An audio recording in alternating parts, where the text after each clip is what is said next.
Hola, soy María Paulina Baena, periodista y youtuber colombiana. Fui parte del equipo de La Puya del periódico El Espectador en Colombia y esta es una columna para Polivisión y Georgia Tech. Una vez un amigo me puso este caso hipotético y me dijo: supongamos que la pandemia aún no ha sucedido y estamos en el 2015. Te meten en una máquina del tiempo y te dejan en abril de 2020 en una calle en Bogotá, justo cuando estamos en cuarentena estricta. ¿Qué crees que pasó? En mi imaginación me fui a una calle muy concurrida de mi ciudad, en Bogotá, y la primera imagen que se me vino a la cabeza fue una calle, una avenida gigante, sin carros, sin motos, sin buses, sin gente. Después, mientras caminaba sola en esa máquina del tiempo hipotética, empecé a ver a una persona que empujaba una camilla hacia una ambulancia con ese clásico traje de astronauta. Después de pensar todo esto, le respondí a mi amigo: pues pensaría que aquí hubo una guerra nuclear o que los extraterrestres llegaron y raptaron a todo el mundo. Si realmente hacemos memoria y nos remontamos a esa época, podemos sentir que fue un quiebre en nuestras vidas y en la historia del mundo. Un virus diminuto nos arrinconó y en cuestión de 2 años mató a más de 6 millones de personas. Para mí esa época fue demoledora. Empecé a tener crisis de ansiedad cuando yo pensaba que mi salud mental era fuerte y que yo no sufría de eso. Pero pues no era solo yo. En el mundo, los casos de depresión y ansiedad durante la pandemia aumentaron en un 25%. En América Latina, a medida que se presentaban los picos de contagios, se disparaban los sentimientos de ansiedad, preocupación y depresión. Y en Colombia fue la época en la que más jóvenes se suicidaron en una década. Empecé a ver cómo la gente vendía sus cosas, ponían avisos de se arriendan las ventanas porque ya no podían pagar sus casas, perdían sus trabajos, les cortaban sus sueldos, pedían a gritos plata o mercado, mientras caminaban por los barrios llenos de edificios esperando a que alguien les diera una mano. Mejor dicho, la pobreza se empezó a ver mucho más de frente. Nos estalló en la cara. Según un informe del Banco Mundial que señaló el impacto económico que generó la pandemia, en Colombia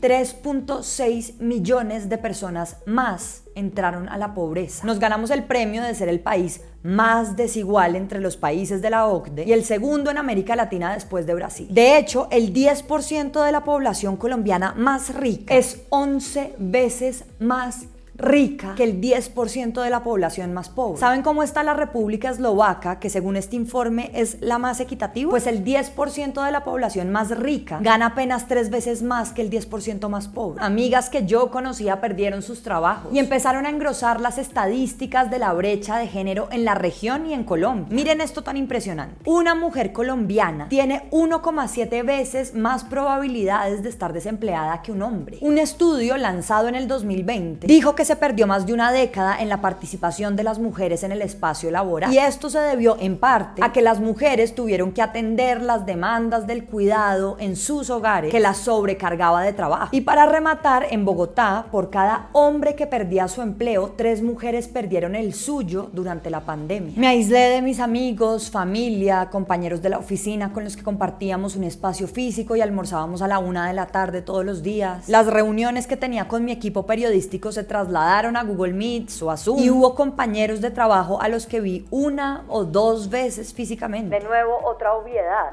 Esto no solo me había pasado a mí. ¿Cuánta gente estuvo encerrada en sus casas todos estos años? De repente la casa, para los que teníamos la suerte de tener una, se nos convirtió en el salón de clases, el gimnasio, el restaurante, el puesto de trabajo. Todo junto ahí. La vida se sentía como una gran masa de momentos indiferenciados, pesados, abrumadores, intranquilos. Misteriosamente en esos años nunca tuve COVID, o de pronto sí lo tuve y ni me di cuenta, pero la verdad no me importó mucho. Me habían quitado mi vida, que era básicamente compartir con mis amigos, con mi familia, sentirme parte de algo más grande que yo misma. Estar conmigo me fastidiaba. El aislamiento buscaba protegernos de un contagio que nos podía matar, pero durante ese tiempo yo me sentía medio muerta. Esther Perel, quien es una psicoterapeuta belga y gurú de las relaciones modernas, no lo pudo describir mejor en su podcast Housework. En el capítulo que habla sobre el impacto que tuvo la pandemia en los periodistas que nos quedamos sin nuestra sala de redacción, ella dice que estábamos pasando por un dolor colectivo y por un montón de pérdidas pequeñas. Y además eso súmenle el estrés de que los periodistas estábamos cubriendo todo el día la muerte y además protegiéndonos del virus. Pero algo que se me quedó de lo que ella dice es que la muerte nos estaba carcomiendo por dentro. Y ojo, porque no solo era la muerte física, sino la pérdida del eros, que es la pasión, la curiosidad, la exploración, el juego. En medio de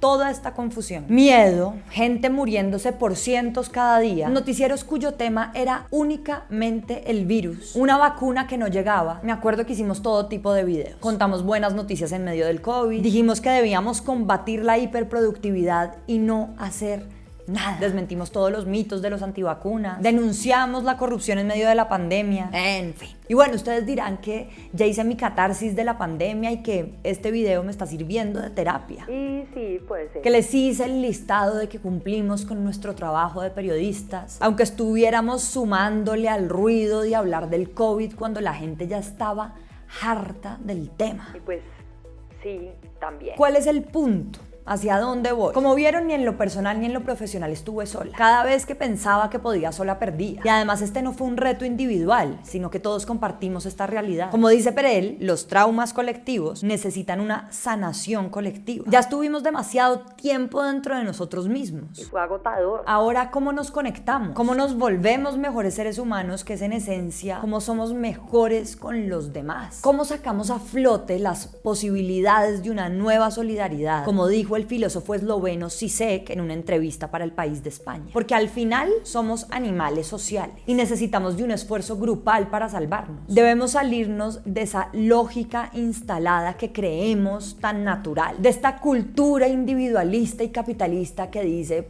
pues me salvo yo y el resto, jódase. Entonces a lo que iba es, ¿nos hemos vuelto mejores personas después de la pandemia? Hasta ahora lo que vemos no luce muy satisfactorio. Los 10 hombres más ricos del mundo duplicaron su fortuna durante la pandemia. Y mientras tanto, América Latina no paraba de sufrir. Guayaquil, Ecuador, se convirtió en una morgue al aire libre, donde los cadáveres pululaban en las calles sin que nadie los recogiera, porque el Estado no tenía la capacidad de respuesta para enterrarlos. En Colombia, la gente sacaba trapos rojos por las ventanas para decir que tenían hambre. En el segundo año de la pandemia, América Latina sufría una crisis en la educación sin precedentes y los estudiantes abandonaban las clases en cifras muy escandalosas. En Ecuador, 90.000 alumnos de primaria y secundaria dejaron de estudiar. En Brasil, durante la pandemia, 5 millones de niños y niñas no tuvieron acceso educativo, algo que según UNICEF no se veía en más de 20 años. Y la corrupción en estos países era para asquearse. Al exministro de Salud boliviano lo acusaron junto con otras 7 personas por haber pagado 170 respiradores por encima de su precio normal, a $28.000 cada respirador cuando había una oferta de $13.000. Y lo peor de todo es que ni siquiera funcionaban. Y en Perú se dio el famoso caso del Vacunagate,